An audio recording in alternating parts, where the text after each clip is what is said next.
nsuoba de ne yemo obi wo ho ne yemo ade amfom yi saa ne yemo ade na amfom yi no wawo no abawi ate bate yemo awode amfom yi me se akora na onyini se de a obedai obewu kitima ya ba center ya ne ya ba be ka kira mo se saa infection mo yi yenya pada wanwaso bi aba se wonya bi a se ye HIV moa se ye syphilis moa se ye hepatitis B moa se ye cancer moa se ye wana TVO ana se secret section me se yale ni nyina ye moa oba kitima ya ba center me pa cho wonya bi a emo ni nyina be wu afi hono mama ho ato kitima ya ba center ye kwa ne ya ba ne ya sa be ka kire ni pa nyina se sa yale we enye doctor yale o maka kire se wonya gonorrhea syphilis nom na se wo se wo de ko doctor se ye treat mawa yale we treat o ya aboa ye kuno aboa we se won kuno na so wo se we treat a obetira wo ni Jesus akopem se wo wi ase be ko wieye na obetiri tin so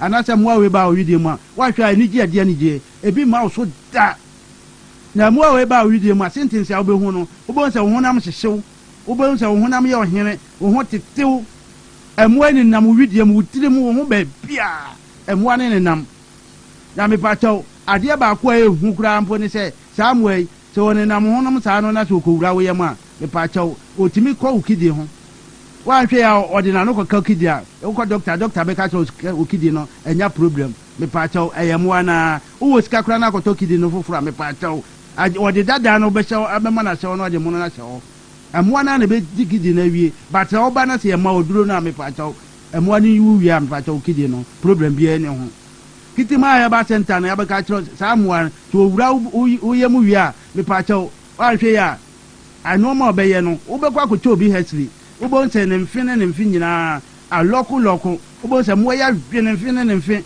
me pa chaw eye sa infection mo na ubo nse wo chiri kase wonya ko bowura ho a me pa chaw enoma wo be hu no sa aboy oyenga krakra na so woduro chi nkase na wo ko otiri mo no okoduro otiri mo abo so odi nsu akojira otiri no o ti ho no ma abo se ne wani su nyina mpo ye ohwi sisi obe ko doctor be ka cho se glaucoma krachi ni hwe pen so ayi book so a onim de brofo atwira to no aka tro se ye fa wengu wani so me pa chaw ensu akojira wutiri mo dada na wo sa di nsu ata akojira wani so me pa chaw emwa tutu amika bra kitima ba center oba ne de duru no ma wa me pa chaw wani so nyina ba ye kama ma ho ato kitima ba center ya ka tro se samuel okojira wutiri mo ho no a enya de ba akopɛ na oyo obo se bibi timi be sa omuru mo be ko na ya ka tro se koko obanum koko aduro bia enko emo timi manipa tirimu hyehye no ebi timi ehye da bod o timi se na adwuna sei ni tirimu hyehye ni saa ohun o kasakura na ohun ba bia onyina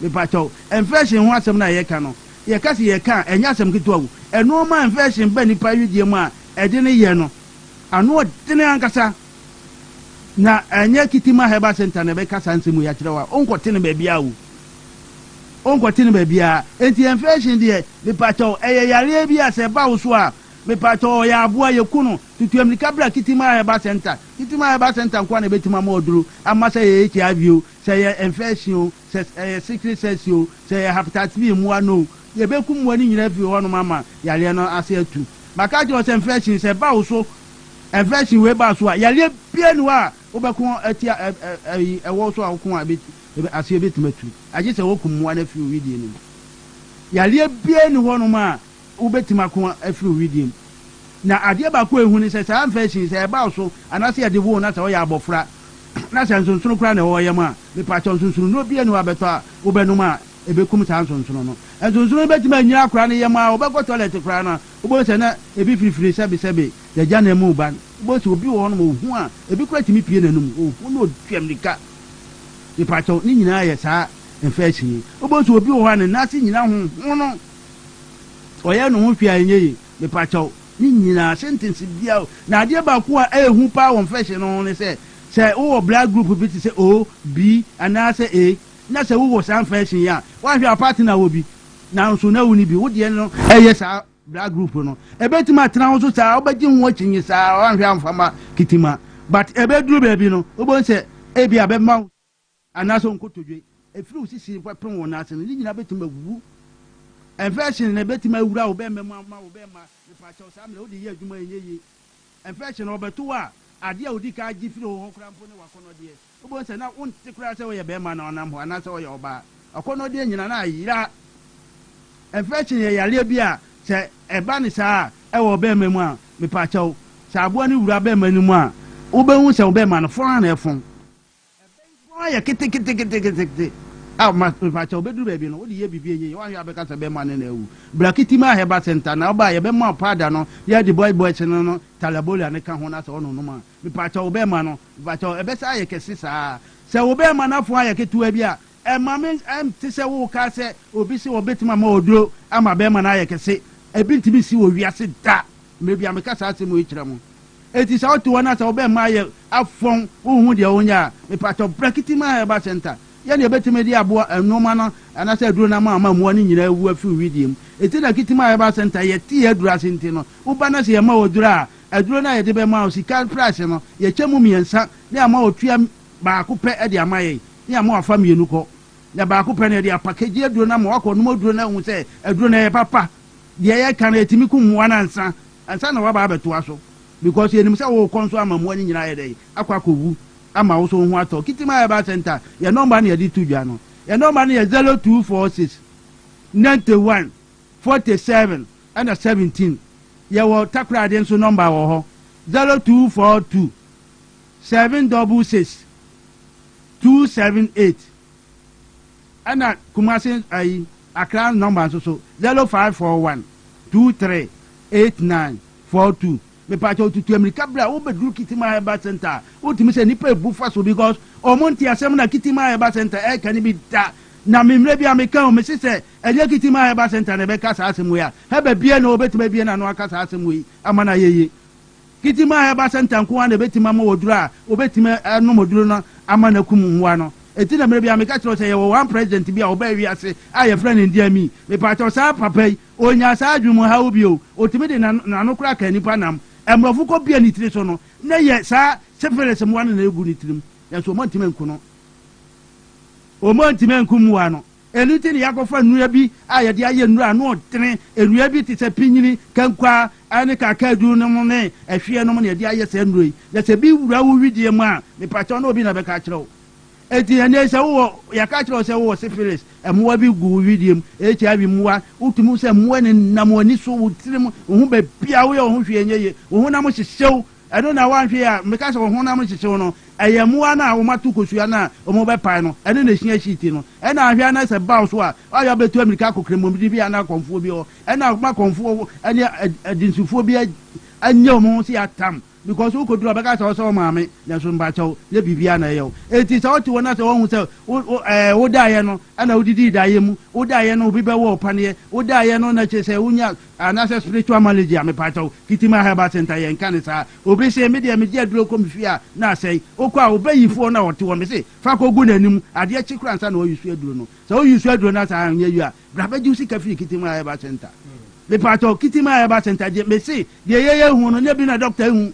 Eti mesraw na maka kiro se sa black group no AB you know se enya wona se wo sa gonorrhea na syphilis na obekọ doctor be check doctor bia na obehu obeka kiro se bibia na widim ba wo kofia wotumi se mo na ne na mo widim mo kirew me pa chawo agi se kitima heba center ya na ebehu aka kirew antisa ebeduru ba bi no edi wo bebubu fom kura na me pa chawo untimi nsori bi mo mfe ne wo chinka se na etutu ne hwan no me pa chawo brakitima heba center nkotoje na akika bom wo ye ho hwe nyeye wasene mu na wu akope wona ase a chese anyi fa na wo de fa brakitima heba center me de me number no e twa to na ma tole kitima heba center ye number no ne de mu ano 0246 91 47 17 0246 91 47 17 me de takra de na ka wona ma tole takra de na ye 0242 766 278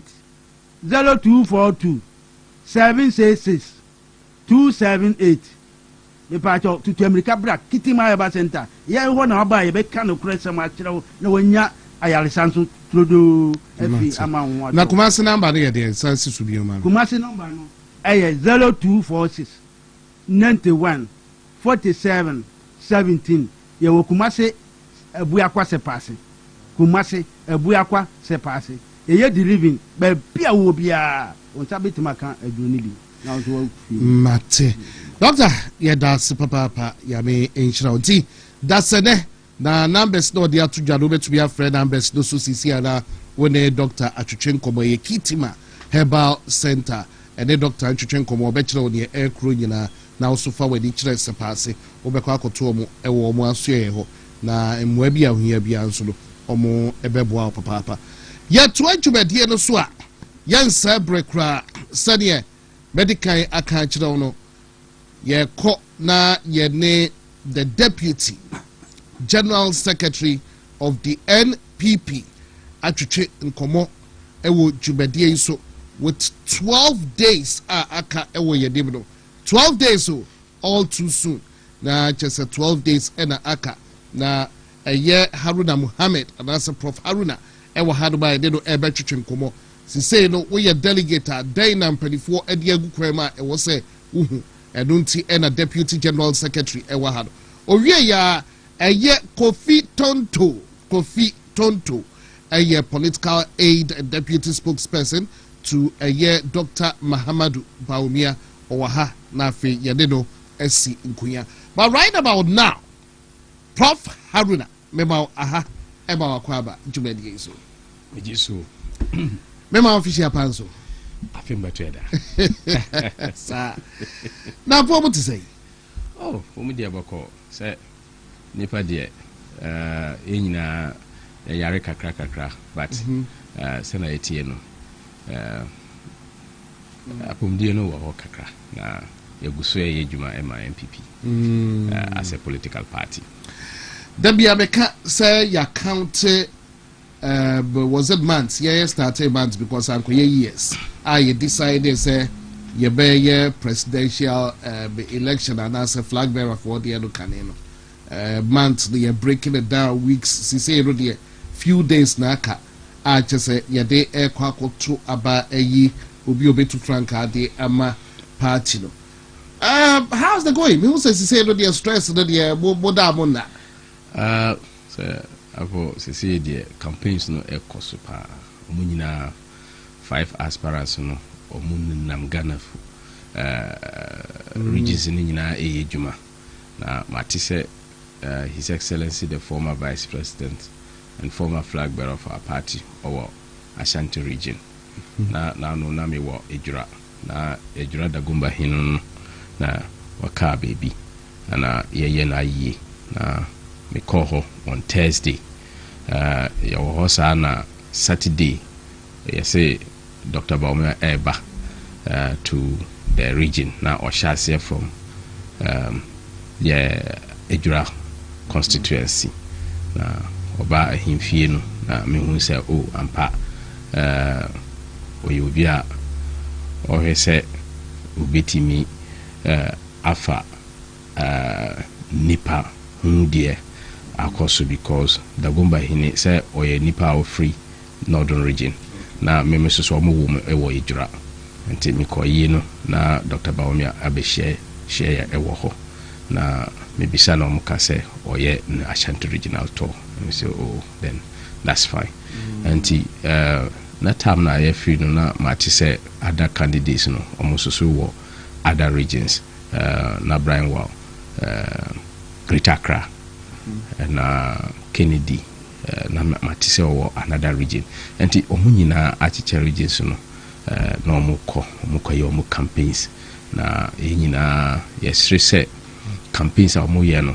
omo ka bibia ebitima ama party na akabom no na yenyina ye hia because after the primaries no there is a party to manage and the party no Nkansah no say yama yani whose party no so say bibia e baka no emma party no ne dinu enkofum we should talk about matters ebetimi afa party no abepage party no na yekowie a betimi afri obia se omunyina omomra na yenhyase na enye djuma na 2028 no ebetimi a win power ema the new patriotic party and a Ghana for ni bejipa na how na maybe say you know repeatedly back 12 days na aka na you being the deputy general secretary na 12 days okay. Obi ye party ba obi ye delegate. Then your man you bet we a party no dey go form. And what are we to know? Yes, as Deputy General Secretary, na me baba tena no say unim say me am boss of free ha. Or ye Ashanti this year pa. Me pesa me fa me chairman no lawyer Justin Kodua Frimpong and the Ashanti regional executives of the party. Opiara oye delegate bia omahu nhihaya edigo ho. Ya hyase ehye date no. Ye hyase say ye opening nominations na nipa 5 ebaye na nipa 5 no nyina omo qualify ye to the next level so omo call elections na ye nyina ye nim say ye amendment to the party's constitution and ayefa nipa bebre eba ka ho because of the limited expansion ye nyina ye hwehwe no ye wie ye no say onim say ya pene so say ye di 2022 album no eko ye be wie elections no nyina say onim say 2022 album no eno ana edi call 2023 presidential primaries and ye fa the same 2023 presidential primaries album no eko to aba for the 2026 presidential primaries. Now because of say ye amendments no say ye add on to the album in respect say former executives, former appointees, any former MPs omo nyina say edi omo ka ho enti edi omo ba ka ho no nti the IT directorate and the elections committee of our party omo develop a system say omo amoye former executives no former appointees omo nyina omo apply omo nyina ye applications ekoma the constituency and regional parties omo ye nhwehwem.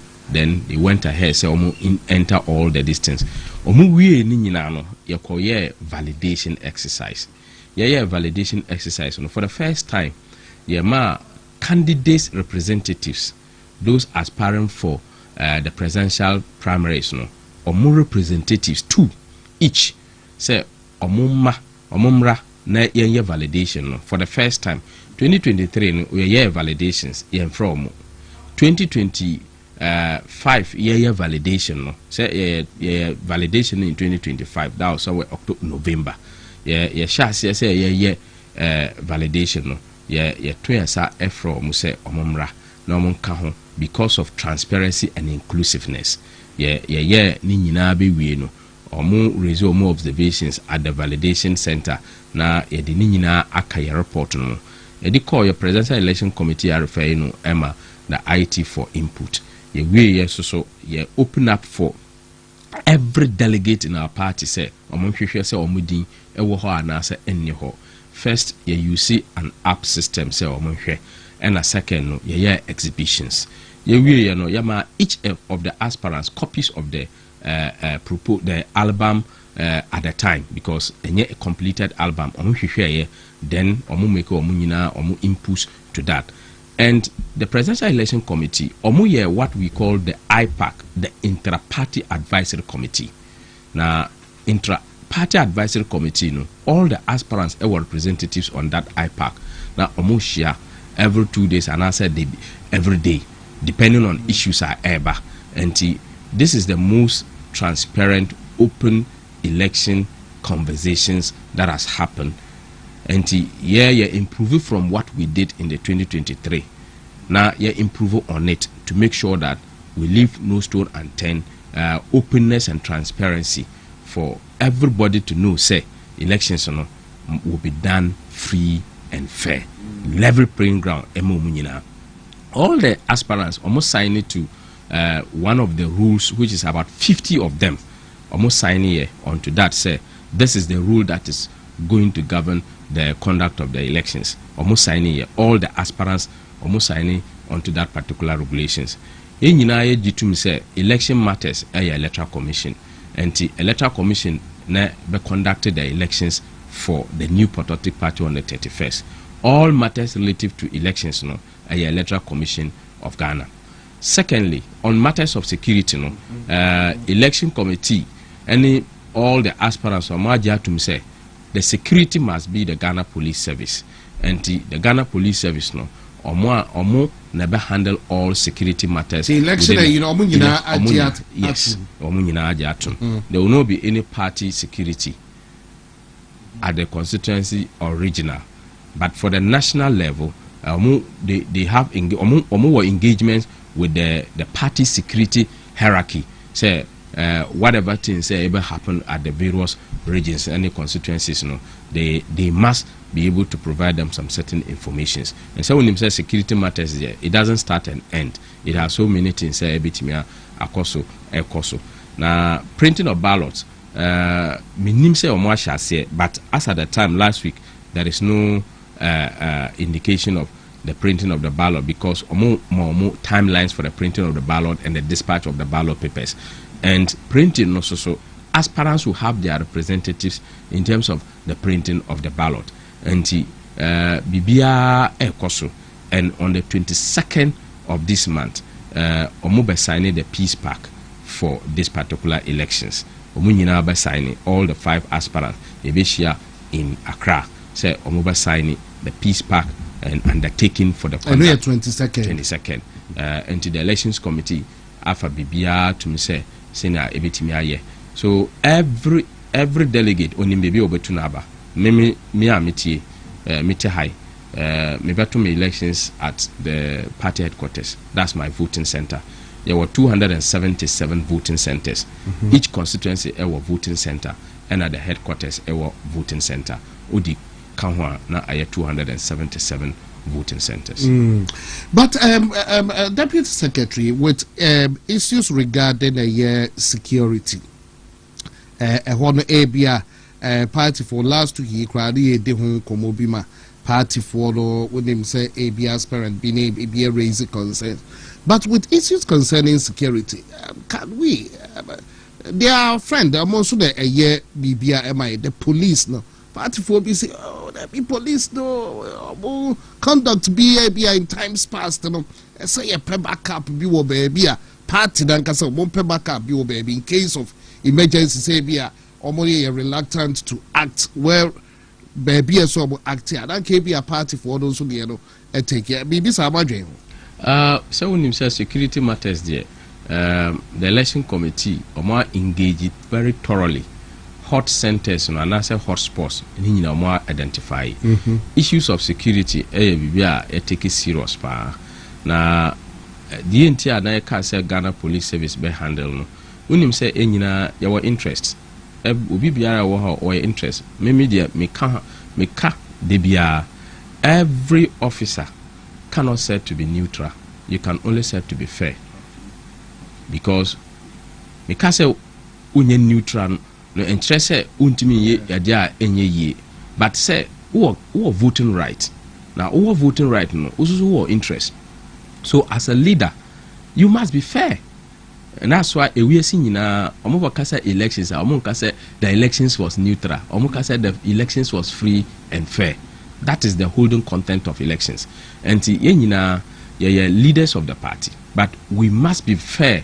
Say we should get a level playing ground. So on matters of security, involve party security. Now be back to my ababa kase we now Oyabaomiani nipa anase Kennedy nipa anase Brian nipa anase Dichum nipa. It should be the Ghana Police Service. For them, we can say they are neutral. They don't have a casting vote. They don't have a casting vote. And they are not referees. They are not in charge. So they can be neutral. But we are fair. And that is why I say, on matters of security, Ghana Police Service and handle. But Matisse Wuka say, Ebimu complaining. Complain outside the cycle of the election does not work on the security. Unim say there is something that say upese omo address it, then address it to the elections committee. But okwa abonten akokasa, then it doesn't make any sense because abonten akokasa no, that is not where you look for solution. all aspirants has been referred to the elections committee. Bibia unim say we enko ya go and put it before the elections committee. That is why I say uwe nipa menu na omo intra-party advisory committee.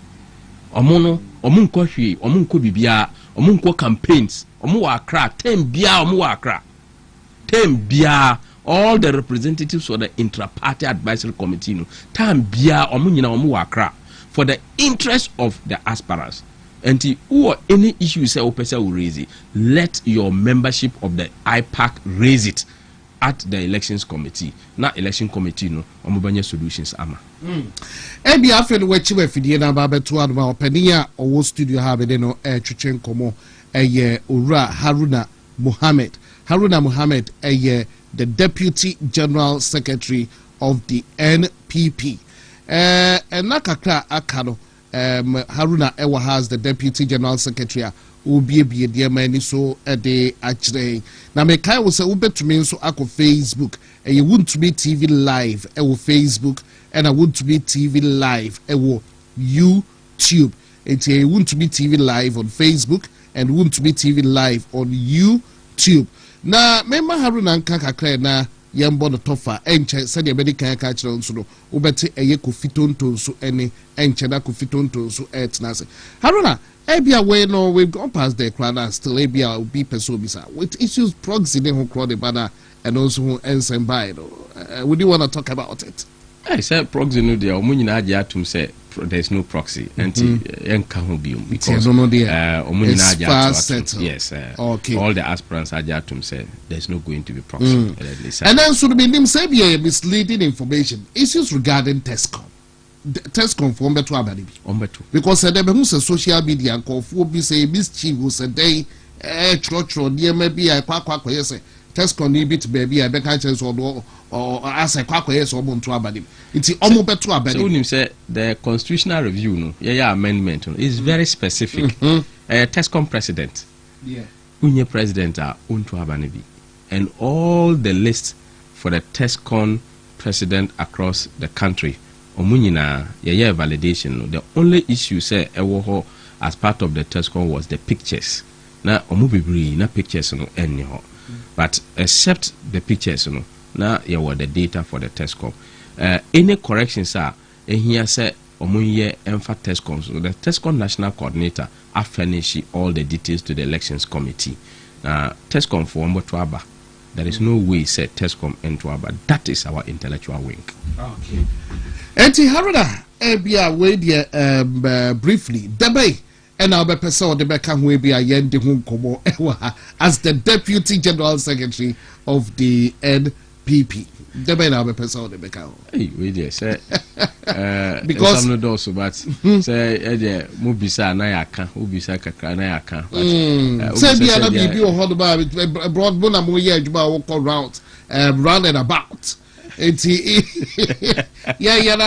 for the tough as he said yeah so was a printing no na aka almost bibia there mo make sure say bibia and I'm not going to prepare today now the major etf the midi beja etf ni say party no ya hia asendwe na ye be wie no nyame ato nsa dada ato obi a obi wini for the 31st na the nyame aka de obi biara ntimi ansesa enti yehun say December January 31st a ekono yehia say yakowia na asendwe baba na nyina nkamom susu beba na 5 no only one na be wini only one person na nyame ayi say ono na be the flag bearer so the other 4 na ebe kano yehia say yenyina ebetimi aboa de obe wini no na yenyina etimi annex the seat for the 2028 elections no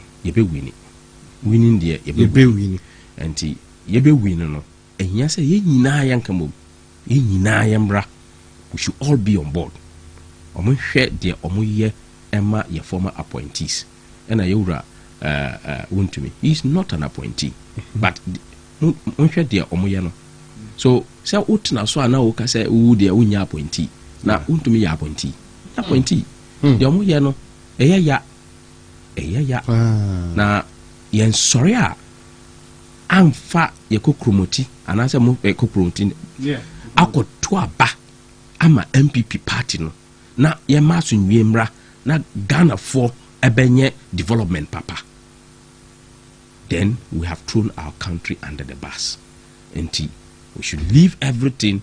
Bibia obi ye obia yɛmfa obi biara bɔ ne nkyɛn na yɛnkɔ na yɛnyina yɛnkamom yɛmmra na yɛnto aba yɛto aba no wie a yɛyi flag bearer no yɛnyina yɛnhyɛ aseɛ na yɛmarket the candidate na yɛmfa candidate no nkɔ bibia na yɛmprotect the sanctity and the true values of the new patriotic party. Na 2028 December no na yɛkɔto aba na saa nipa no ɛbɛyɛ president of the Republic of Ghana. Na 2029 na Ghana for be who say MPP asanaba na development bia ebetimi ato aso. But on the day, how soon am I expecting say bia better abiding in area across the length and breadth of our country? Elections no be here from 7 a.m. to 2 p.m. To 2 p.m. Yes. Yeah, by 2 p.m. They should start counting. So election closes at 2 p.m. and then opens at 7 a.m. Haruna Mohammed, you better say. Next time the Oba you best spread it and go and say obi be say you best spread the tentacles. No, you cover other areas. I will say. So come on, then that be how the yes. Won to me, yeah, station. Yes, won to me. I'm very proud that won to me is one of the stations at Ebwai. Now, ufa kumasi so say me beda kumasi. Say me beda no. Say me fa won to me. Na me so na menka bibi encha etf4 enti meda munyina ase meda management no ase and meda all MPP members in Ashanti region ase and the leadership of the MPP in the region and Mr. Da Miami boss lawyer Justin Kodua Frimpong Okunko Ashanti region this year. Enti the next time Haruna beba no de be broaden and komodo pa de bie me da se papa ya be Israel why you be say Asia yo but talk Ghana jumedi so e live on Wood to be TV so na year opedia what say the no the deputy general secretary of the NPP your friend Haruna Mohammed passing through this beautiful Monday afternoon. Na Haruna dia said ya medical aboho de runo said ya medical aboho de runo ya tuasuda ya de Kofi Tonto and so atweche nkomo Kofi Tonto political aide and deputy spokesperson for Dr. Mahamadou Bawumia. Kofi bema official pa bema wakwa banso ntubedi so menua bibia mejoso na bibia bakole ya mi adom me ho ye na so na mi adom bibia bakole she had say she last time yes I think that was before elections no in 2024 yes, yes 2024 before election no correct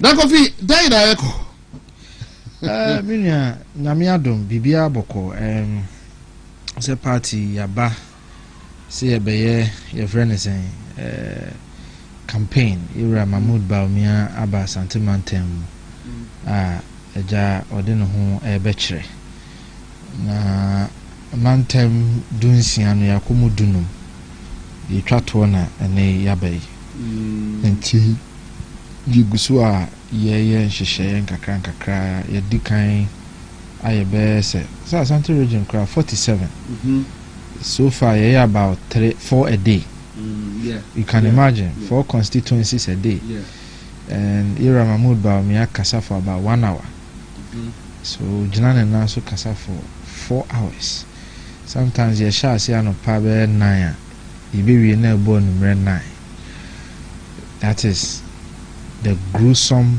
just say adwuma no sene ne den esiti. It's a very difficult job. Very, very difficult job. Enti oguso kakra wo ye adwuma sene be ya esi ahene ne etu ahene fo ebehu ne modern money di enti a se fata se e ditumi die no ebema no na ansana no ene Ira Kennedy menim se mate ne video bi a waya ɛyare ho sɛm sɛ Ira Kennedy sɛ Ira Baumia is a liar. Meaning sɛ wohwɛ video na ɛyare ho sɛm, you know, very very very difficult. In fact, asɛm no koraa a wɔka to Ira Baumia so koraa no Ira Baumia ne kan Ira Baumia nka bibia na wofrɛ no liar. Na in any case mpo asɛm a wɔka no sɛ Ira Baumia ka yɛbusa yɛn ho sɛ what does the history say? History ne sɛ neka. I think it has to do with the fact that Ira Edubuahin here one contest Ira Kufu na Nchirimune Base one contested because none of them do. And na Ira Kennedy tia why press conference minia na offer Ira Baumia and I was sure say that guy is a liar. It's a liar. It's not appropriate. It's not you know a party back. It's not appropriate. I mean, this is a former vice president, a former leader of our party. The constitution before, once he becomes the flag bearer, becomes the leader of the party. So now friend a liar. Look at some say okay kind you're a appearment can book na or troy na. Yeah, okay. Making kind baby intro. And look at title be appearment can book. The refi title something in the sea. You remember the title? I remember. The river in the sea. The river in the sea. Yeah. I say, and this is Ira appearment can asemwa okaye. Or say in this is page 345 of Ira appearment can Nkansah book. Or say in any event, Rawlings will not hand over to anybody within or outside his party until his 8 years constitutional period expires in 2000. Don't waste any more of your time, any more of your precious blood on me. This is Ira. There be Ira Piamenkana a quote Ira Dubuahin. So in the book, no baby, I'm making Kanye Dubuahin Nkansah. And the Dubuahin say, in any event, this is page 345. In any event, Rawlings will not hand over to anybody within or outside his party until his 8 years constitutional period expires in 2000. Don't waste any more of your precious blood on me. So you're a Dubuahin, a catcher, you're a Piamenkan, because you're a Piamenkan and a ye ni chocho muchupa, and now pray to me on an age and chain. And I say, I say, ne, or say, Chimensa Bonsu, ne Baumia, and Naman. You're a Dubuahin, catcher, you're a Piamenkan say, don't waste any more of your precious blood on me, comma, the dead man. So these are the words of Dubuahin. So Dubuahin na Nkansah egia tum say emra wo mu no sabe we wawie na o kire say o ne yare da ho mu. So don't waste your precious blood on me. O say Jerry Rawlings no onye na adwin say obejai tumi mu ama obi o wa bonten ana obi a wo ne party mu kopim say nimfie nwotwe a yakoto abade amano ne ebeba wieye eye afe 2000 ni mu entimi nua apiamenka ha wo hu nsei ana empre wo moja ni mame bio na me owufo na cho so noa admission adubu ahena gye atum se saa mre ni mu no o twen fie nwotwe ne hunam dudu no emeto no inti mayera your friend is saying apiamenka no nya den ha no ho asema yera Edubuahin na kan o say pull back your firing powers and resources for the 1996 Congress and let J.A. Kufuor win if he can, and if that will satisfy him to keep the Dankwa Buzia Dombo united till the 2000 Congress. Wasi medie sabi baby a me wono me honam dodo me mayemre sabi maye owufo tin sai wo mre mpre wo mogya ni ma me bio na mom fa wa hoɔden ne kɔtae yewura Kufuor achi yewura J.A. Kufuor fa wa hoɔden ne yɛden ɛkɔtae n'achi na so obetimi awene na ne onyankunimdie no na abɛhyɛ Dombo Dankwa Buzia tumi na ana eche na ehye party no abɛhyɛ ne ma anka ya adepa de ma party no ti tane chikopem 2000 Congress enti sɛ ya mpampo sɛ yewura Mahmoud Bawumia ka sɛ na yewura edubu ahenhu dodo no a enti na wankɔ Congress na watwantro where ye appear akentina appear menka book the river in the sea 345 page 345 and I'm making kind and appear menka ka ayonkofa wadne na da woni adubu ahentem enti oduru ha no na woka aye adubu ahena nkasa enum nsem ti ukra quote eda honti mama reading here say na be o say quote in any event Rawlings will not hand over to anybody within or outside his party until his 8 years constitutional period expires in 2000. Don't waste any more of your precious blood on me, the dead man. Pull back your firing powers and resources for the 1996 Congress and let J.A. Kufuor win if he can, and if that will satisfy him to keep the Dankwa Buzia Dombo united till the 2000 Congress. End of quote. Now, Kofi, where the benefit will be encountered. What kind of crap? I am the share books no crana. What share pages 353, 354, and 355. A whole sort of a dupuahe or maybe kind or say a dupuahe got lost a day before the 1996 Congress because he was not interested.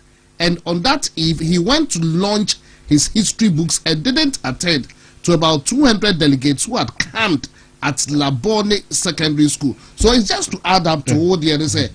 On one Nkansah, they said, no, you're interested. Yeah, no, you're interested. Because he knew his health status. No, Nkansah him say, Sabi Yanamwe, Minia. In fact, Nano Name can say, we didn't fear a Dianai airqua, Mimian didn't fear Dianai, but may ben home. Na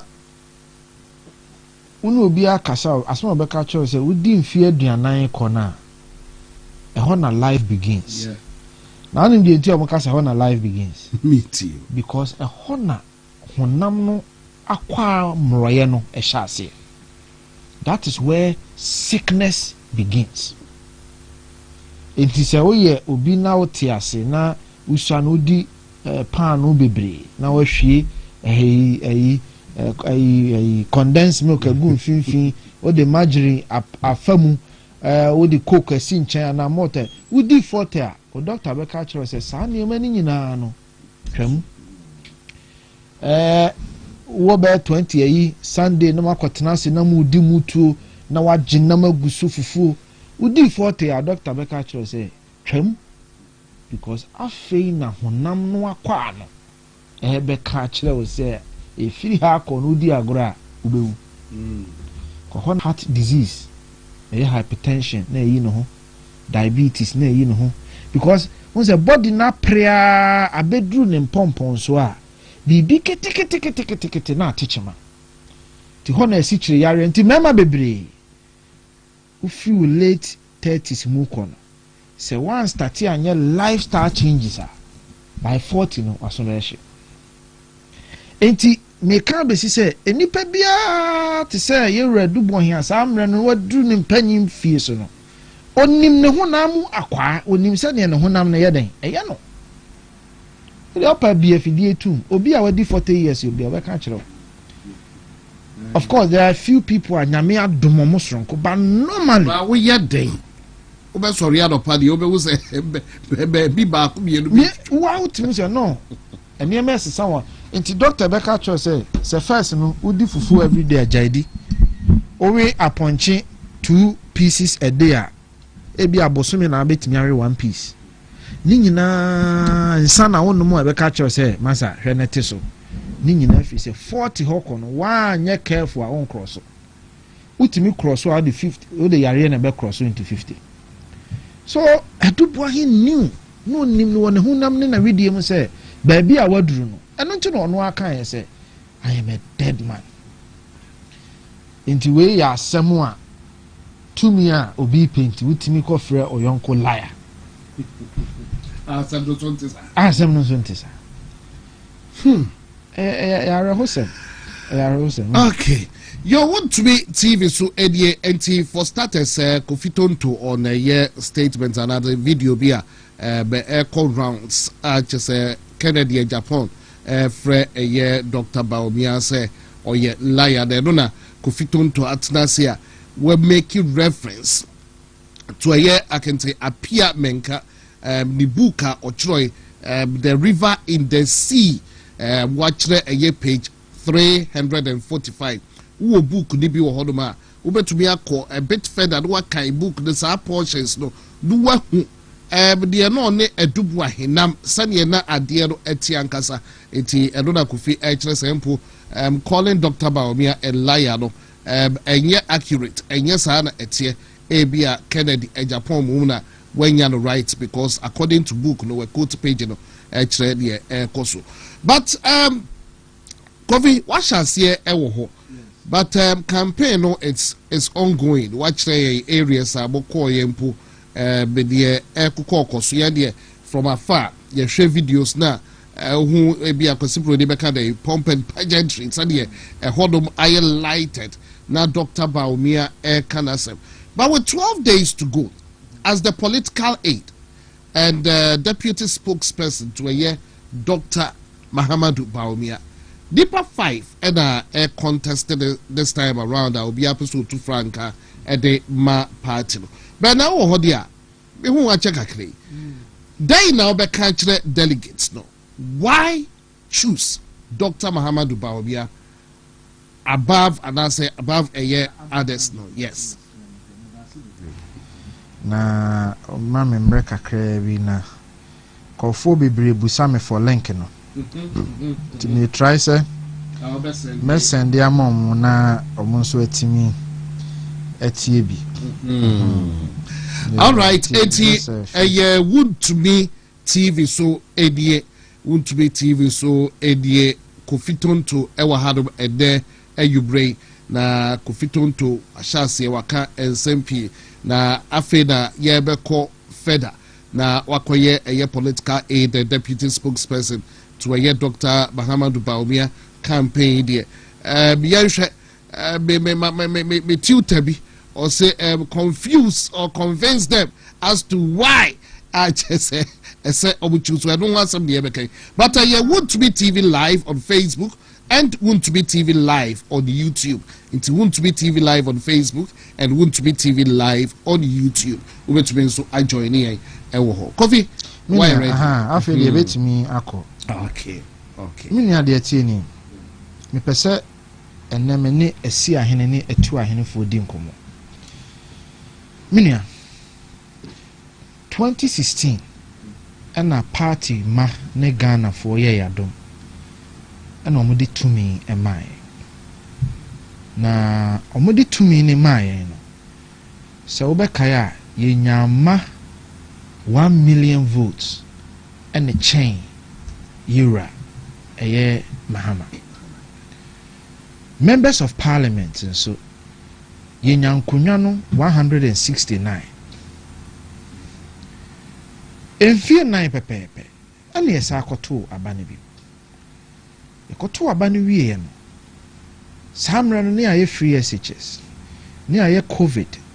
yare na ba ama akufo ado abɔ ne ho mmɔden ama wiase nyinaa pagya no yama free water free electricity deɛ ɛyɛ sɛ aban no yɛ bia yɛyɛ yɛde nhyehyɛ agu akwan mu ɛnso yɛkɔto aban no wie no saa time mpo no bɛkae a na dollar no ɛnyɛ deɛ ayɛ no na economy no ɛnyɛ deɛ na ɛyɛyɛ no ɛnso yɛkɔto aban no wie no na 1 million vote difference na yɛnyaeɛ no na so ate aba 500,000 afei members of parliament 169 no na so ate aba 137 so meaning the first question I ubusa ho ne say eba ne sen adentina Ghana fo ama yetumi na mfie nan pepepe omama ye 169 almost 170 in parliament na so ate aba 137 omama ye 1 million vote difference na so ate aba 500,000 so obekaye a Jane Mensa etwen ya to be December 9th ansa na o declare na ye twen ma Ashanti region vote na eden aba eno ne ba ya nyame ye yadom a yetimi de 500,000 emuvu ye because Ashanti region vote ne ba ebe cancel 9 regions a na mahama enya ni nyina ebe cancel ni nyina ema bi kura sa abro so 1.1 million sa abro so. Now, yeah, no, where the attraction so? See the jina baby jina ya petrol jina baby. That time near top petrol for CDs 75 pesos. That time na CD ni jina 4 CDs be 80 pesos. So dear ne buy yen toto niyama mu yen yehwe. Ti esuma yero safo ma for so onko yehwehwe.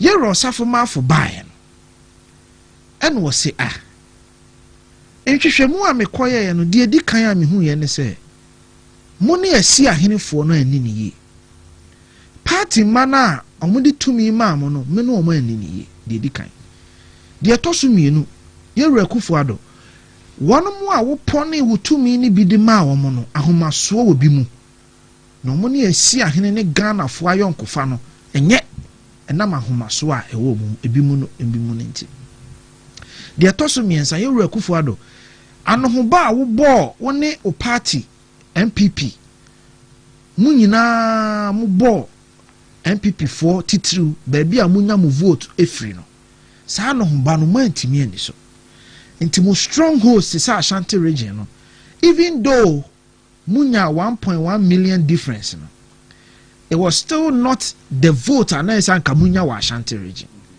it Ashanti for catch them say omani anso e kwan a mo fa so ene omo tena enfie nan a abetwam enema na omo hwehwe se mo beba be ya ma omo akwan hospital Sewua hospital ye bebie for me na ye bebie ba ku ye wo enyina hini kwan so edeso si wa to na ye mie ye me refi ni din as a ferry or something yeah up to now so these are all concerns they are thought so nine Ghana for say won hihye ni bi a mo ye no party no mo ye no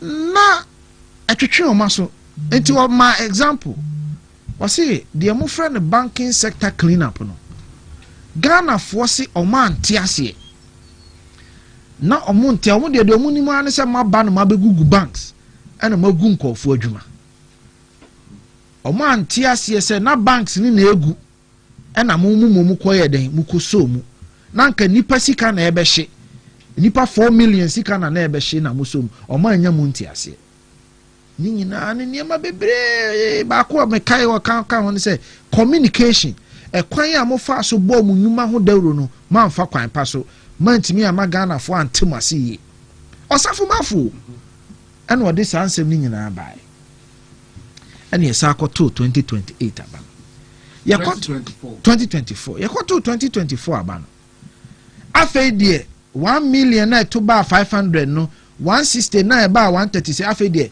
dwerebe bibia hweyensa ene yesa asoma yewura okwe se okwe ene wonso koye hwehwemu na bra okwe koye ni hwehwemu na obae no the first thing na Michael Kwe report no anya me na meka ho General Secretary a friend Justin Frimpong Kodua emra na ye thank you to no unse ansa na yewura Mahmoud Baumia be kasa na General Secretary Kodua be kasa ansa Kodua be bo okwe report no ho tofa because ya anfa anto dwanti na obebo ho tofa se ni se na wa chirechire mu kakra enti yewura Kodua tofa bomu no ena wo chire mu se okwe report na omukohwehwe mu no adia ba ko edi mu tintinman a okwe report ni hunu ye ne se efutu a osafo ma afode ma ye no yamfa anya adwuma yera okwe report no adia wo hu ya na di kan pa ne se efutu a osafo ma afutu yen 2020 no yamfa anya adwuma esi ahenefo a na omo kamu se monte mani mehwe strongholds te se kwabiri east manson kwanta bantema swame se niema a ye hwehwe interchanges a ye hwehwe ne yensankan okwe se futu na ye de ma mo se monte mani hwe mo stronghold monhwe se si ahenefo no mo bema mo nsa so mo so monhwe se appointees o manya appointment a o manya arrogant no be yi o ma free ho na mo de o ye respectful aba man fa anya adwuma ansa na economy ne ye den ebeka ho ansa na de ebekeka ho nyina ebekeka enti no kwasem ewom ne se enkugodi a yedi ye no na ya boye nkokọ 4 years ago enfie na ya twa mu no na Ghana fo aboye nkokọ na esi ahene fo aboye nkokọ na Asantema aboye nkokọ na party fo aboye nkokọ se muni ye ni yie ye ma pesuku a musi ye ntua ye ma pe immigration a musi ye ntua muni ye ni yie mu hwe yie o no ma aboye nkokọ enso ya yamfa nya adwuma si ora okwe se yamfa futuo no anya adwuma we ye de so nipa ba akoma ne yi we ye de so ankramuni ma ne yi we ye de stras esremni ma ne yi adan ne enka no kresa usu petumia na oso ye no kwafo a na wonim se ani asi ahenefo ani ne yi na wonim se party fo bi boa wo bi a osifa 20,000 bra na wonim se Asantema kamu se interchanges enum na mo hye mbo ma ntimi ameye mint na hamfa so bo mo yewura kufu adoda emfa mo nipa bia me de boye nyina wo a oti hei me amete ye nyina no so obi anya bibi ya na yenso asodie da yenso se yenso ye beka bibi so a collective responsibility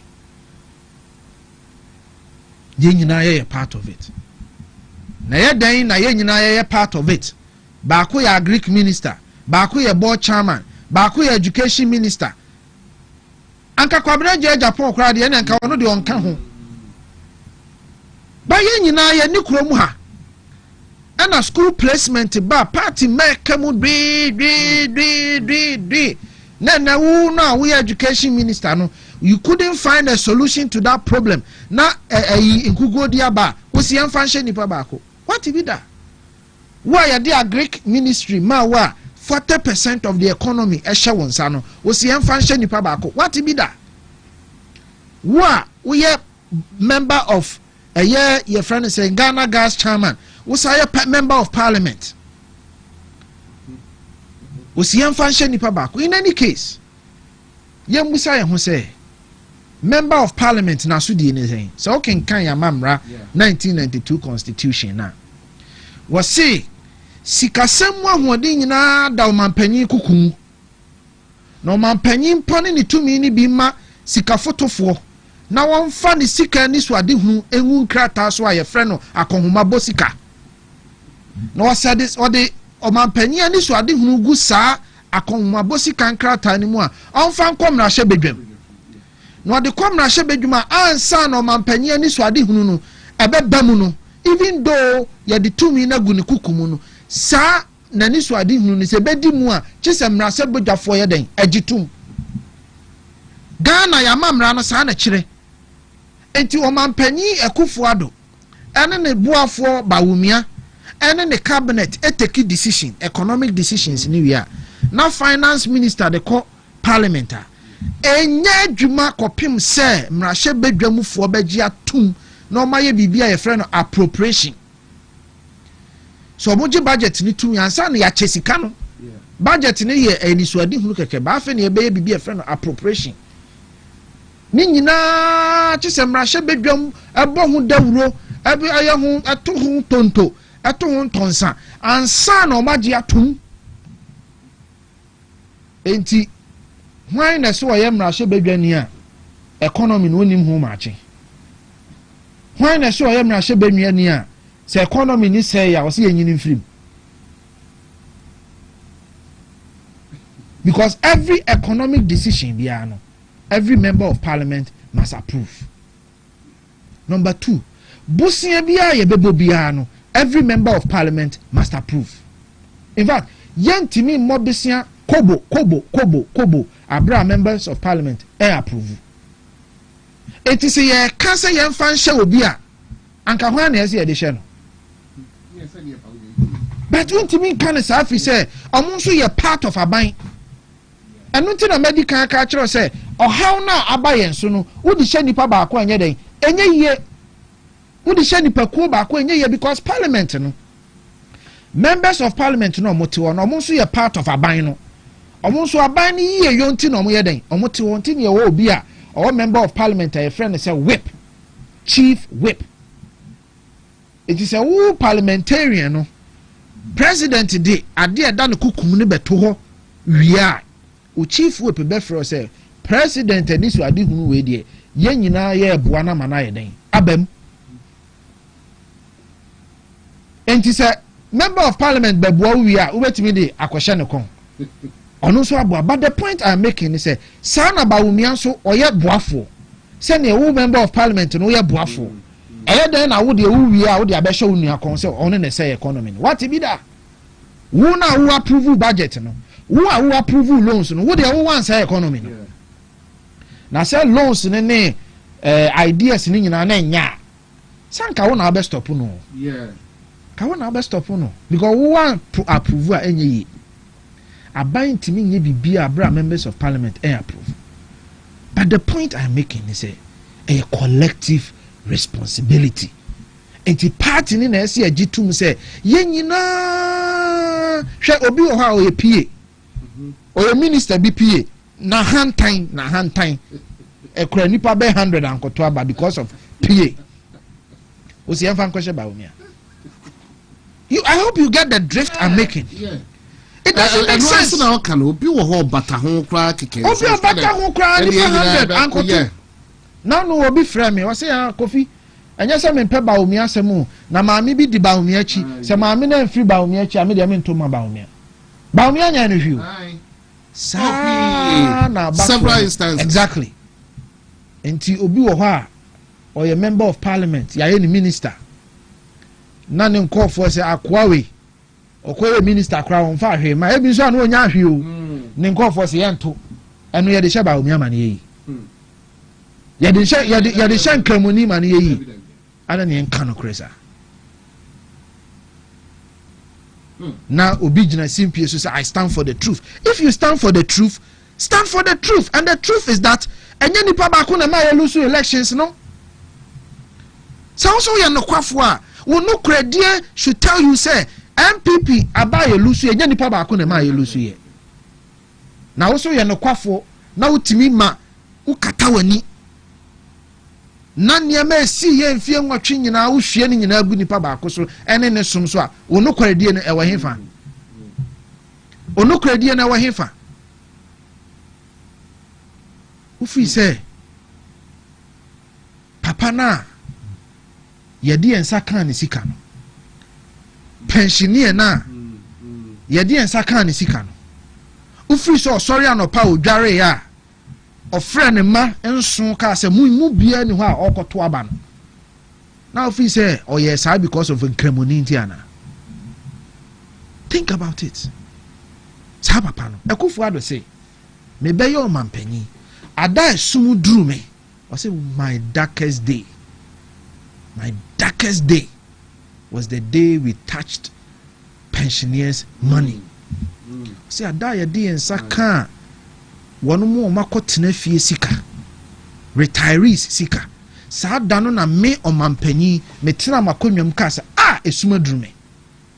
Akufo-Addo ne kan wo fi say na ye ne papa mu a say Akufo-Addo be yesa wo fi say na akoma mu so be yesa wo fi say na ye ne boapayo so be yesa wo fi say Akufo-Addo boni woni tirim say wode ne nsa beka pension ba na oman na dra hu hia mu a na so wode ne na gina ho ma oman Ghana ene wo hwe the financial report aba the report says sa decision na o take ye no age oman na si ho but no krenso ne say ye de nsa kan obi sika ene ye de gi oman ni sika si ho sa nipa na ye de ye nsa kan ni sika no enye ahogoro so ene ode be ye MPP ni bio panyi ba ko from se Kofi se nya me ba pa na ye MPP ni anka MPP for me to aba mamo me wiase mu bio makotena broche 27 years me de sika beto bonds mo de monsa ka me sika. What are you talking about? Uwia o say mo say yemfa nkoshe nkremoni na sa panyi nya nimtiabuo na wubu no Kwabri East for esu omu kwan a enya boapayo yantimi ankoye manso nkwanta esu omu kwan a enya mpa boapayo yantimi ankoye manso nkwanta kota na bi si hoda enu nto omu nya gidie se MPP for ebeto aba ma mo ye party mo ba mo be ye kota ma ye enfie nwotwe ai ba yantimi anfa kota anko manso na manso ni ankoto aba ma wo a ukoka kire manso ni so mpenkremufo asem. What do you mean? What do you mean? Swamini ka kire o say mi interchange ba ya mame wa anya ama swamini no na swamini na ankoto aba uka kire swamini ni so mpenkremufo asem na wo swamefo ne nkremufo to ya aba no na wo so pe president adi ya ne nkremufo tena Ghana ha na wo so pe president adi ko yewura otekoko so enye nkremufo na atwa ne ho ahia ko there are 2 sacred installations in Ghana. I mean in Kumasi in Ashanti region. I'll tell you. Menshia and Kumasi Airport. Those are the 2 most security conscious installations in this country. Menshia and then airport. Inipa be na atwa ho ahia. Yenu ya no nkremufo. Such 2 installations hwan mu na atwa ho ahia. Omo areas fa. Upa nkremufo asem chen. Upa nkremufo asem chen. Ya Kwaku over 100 years ago ani ehia ye nuanom abeboaye no ankremofo ani sirimfo free soro ho beboaye no na wo he open kremofo ni sirimfo asemsen asantefo uba Ashanti region ha ye over 200 zongos in Ashanti region alone. Open kremofo asemchen why ya die ye party no ya to abama emfie nwotwe uye bi maaye wantimi anye ni nyina ye bo anwoso ya protested Nkansah sam kire se ade a mo ye no ye nuanom ye paachaw ye nsa da ye nsa yam Kristo ye adom na mo mayetu tumi bi wa ye den hihye ebegu akon o be sa be abesre ya sa be bu ya nimtia se ye mpenkremofo atemti ne ankoto aba who born dog ye nimtia bu ya botosem ti so bi te Kwabri is no te sansem hunu na ye nimtia bu ya botosem ma no. What do you mean? So no kwasam ne say si ahenefo mo ankasa mo hwe mabrabom enhwe masetena mu say wo sori anopa wo de abufuo wankoto aba no na ye nkramoni nti ne wankoto aba na say party fo ye ne wani ne ye nti ne wankoto aba ada na MPP fo ye nka no krenkyere ye ho say ye bi Akufo-Addo somye ye ma free SHS ye akwan ye interchanges ye de betimi aye bia nanso ye ntimi anya ni nyina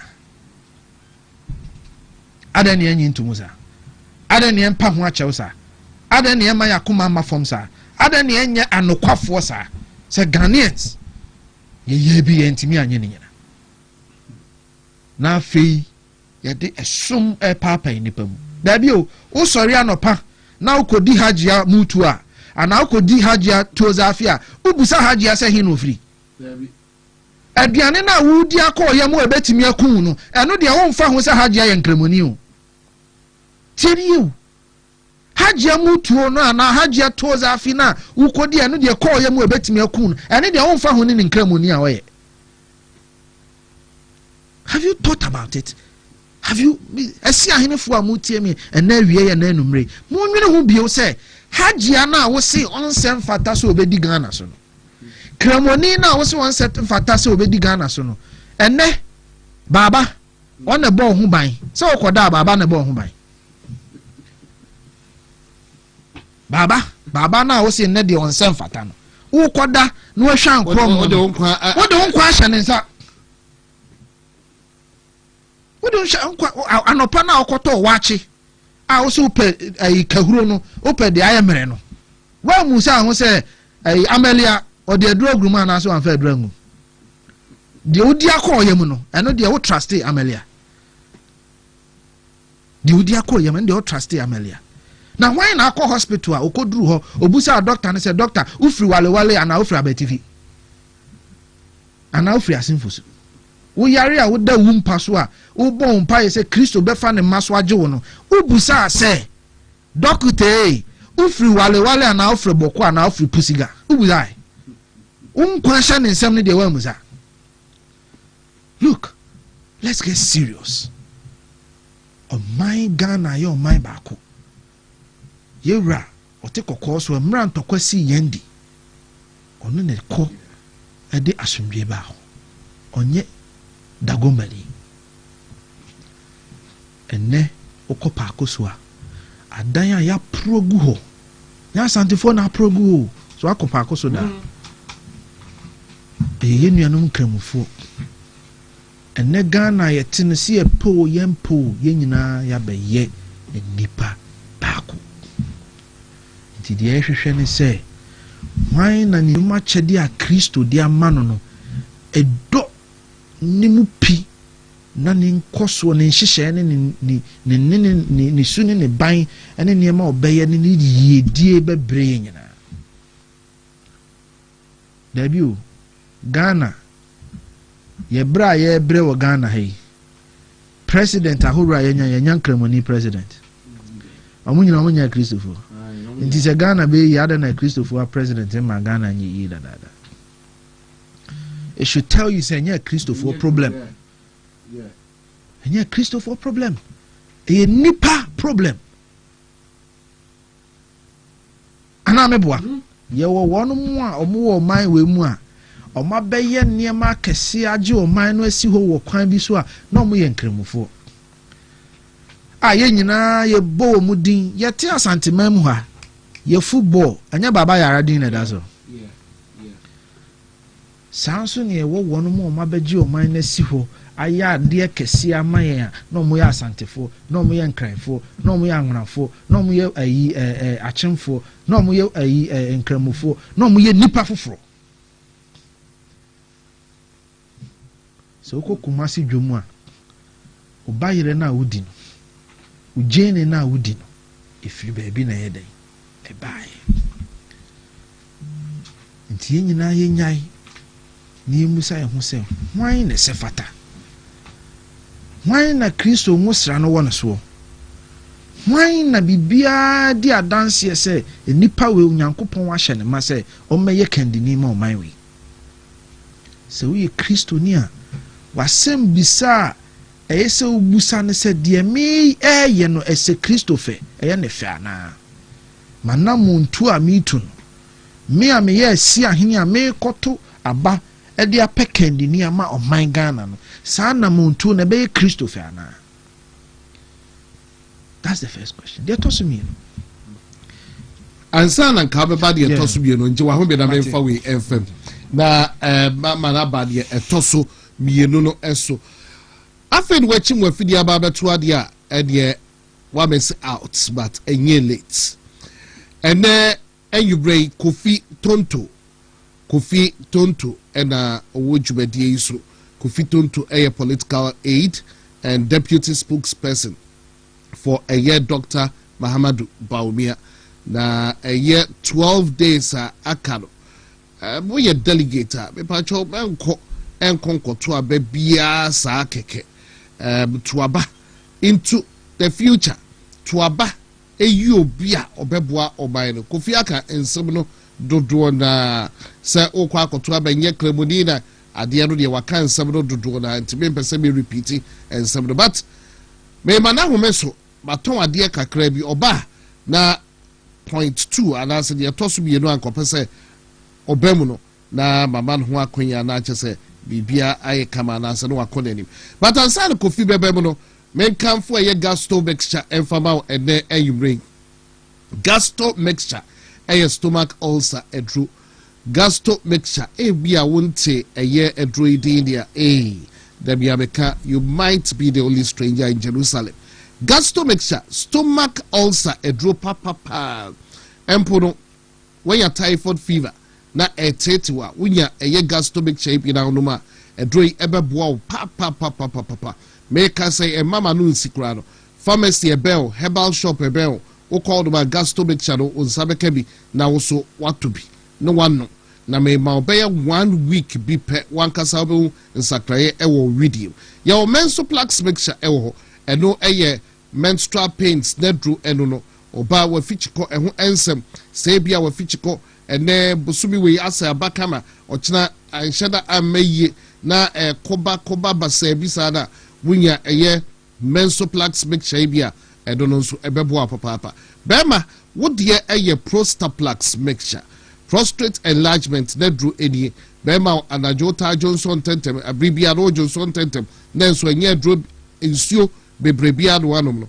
wodie eye prostaplax mixture Nature Medics Consults omo ensa no adwuma ebi eno no bobodi ansa obekọ herbal shop pharmacy bia no akwakope bi ekira kwan Kumase ade okobi stiebala omo tunton bi ewo mrum sanso na Repash Ventures ewo Kanshi Drug Lane Unique Herbal ewo Takwa ena afi Bogoso sanso na Ecus Pharmacy ewo Ashamai Frahoma Trofo so number dey 0248 77 8899 0248 778899 Divine Hope Herbal Center omo ena omode eye ochia herbal powder abedwaso ochia herbal powder bema wosisi oya oba wosisi oya ana sempo koko bi na etete bema waye mre wompem ebia na woyem atwakuru ye friend stomach ulcer oba wafichiko ehun sensem enhyeda enkoyi wodie ene ochia herbal powder ochia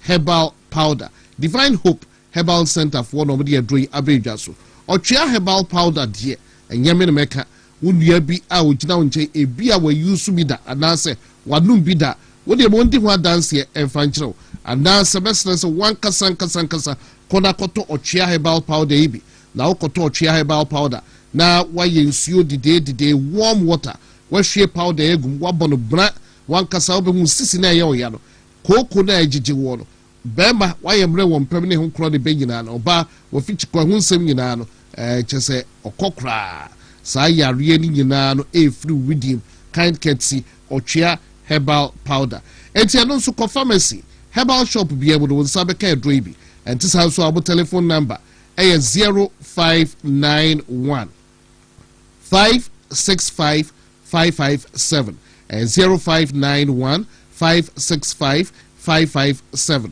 ubetumi nso afre 0550 639 037 0550 639 037 yes your chia herbal powder ijado eshiwa wankasa ubeba kivo 4-in-1 Gary soaking mix kona kope bi achina kwai ekomi bi edwa ewia ubetumi di nsuo egu ho benkatie wo milk wo sugar kakra na chese obode aka ho iti kivo 4-in-1 Gary soaking mix Gary nie nkatie kakra milk kakra na sugar nso kakra yo hia ne se odi nsuo egu ho oba na okọ school pe bi gu na dakem na ono so ekọ school the balanced diet ado no wadidi kama no de asua de edia ama enti eye kivo 4-in-1 Gary soaking mix FDA for so agiato ya to adwumade no so na me kanfo ye kivo hot pepper nso edia ama kivo hot pepper kivo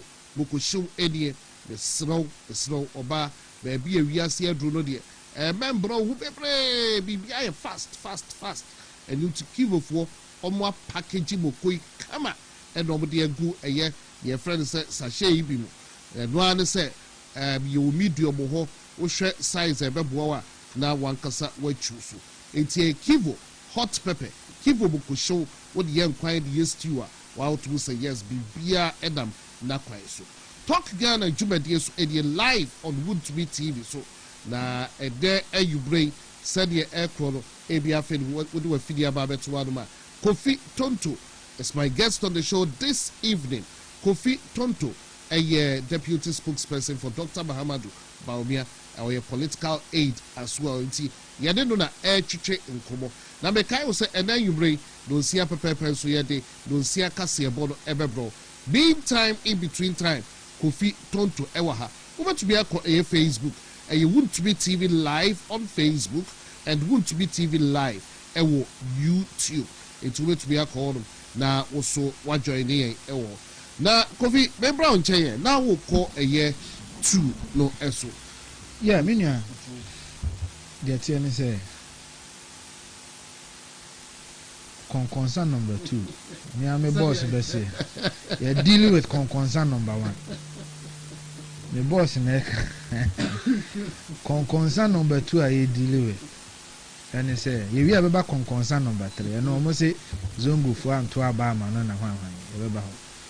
Now, Nkansah number 2 are you dealing with?